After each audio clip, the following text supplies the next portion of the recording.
Na ribarstvu sam se odlučio zbog toga što sam uvijek bio vezan za more od malena, to je ljubav koja nema objašnjenja, ali je tu i onda odaberete taj put zato jer u tome pronađete sebe u potpunosti.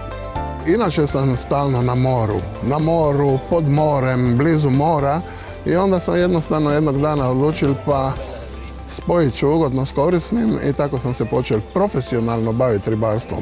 A u ribarstvu je najljepše za mene da to voliš, jer ako to ne voliš to je jako teško delo. Od pranonića je ostala ta ribarska baraka tu dole u Medveji i to se prenosi sad s koljena na koljeno, zahvaljujući svom ocu koji me naučio voliti more i odnositi se prema moru i tako dalje, ja sam to jednostavno zavolio.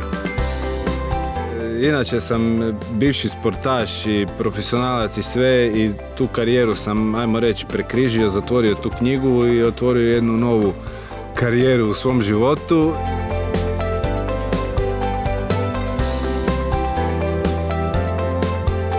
U mom poslu je najljepše biti na miru, na sred mora, okružen galebovima i nešto uloviti.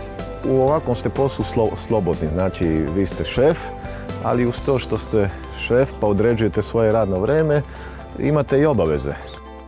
Normalno da je težak život ribara, sve manje ribe ima u moru, puno alata, treba da se nešto uhvati. Ima loših momenata, ima grdog vremena, ima malo ribe, ima kvarova na motoru, ima oluja, ima svega.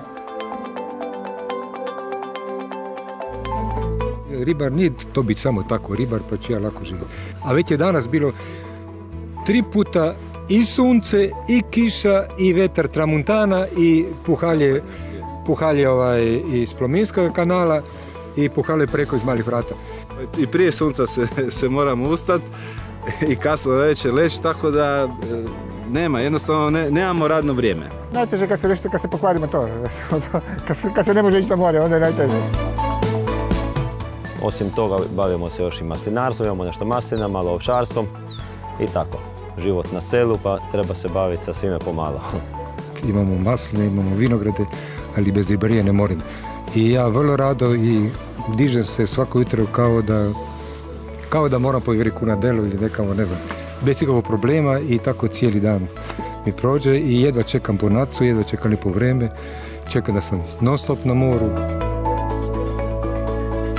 Ja se bavim lovom većinom na škampa sa vršama i taj škamp je po meni, nemamo ravnoga.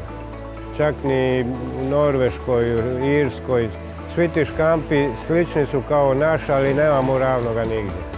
Kvarnerski škamp je najbolji škamp u Jadranu, a samim time i sigurno najbolji škamp na svijetu.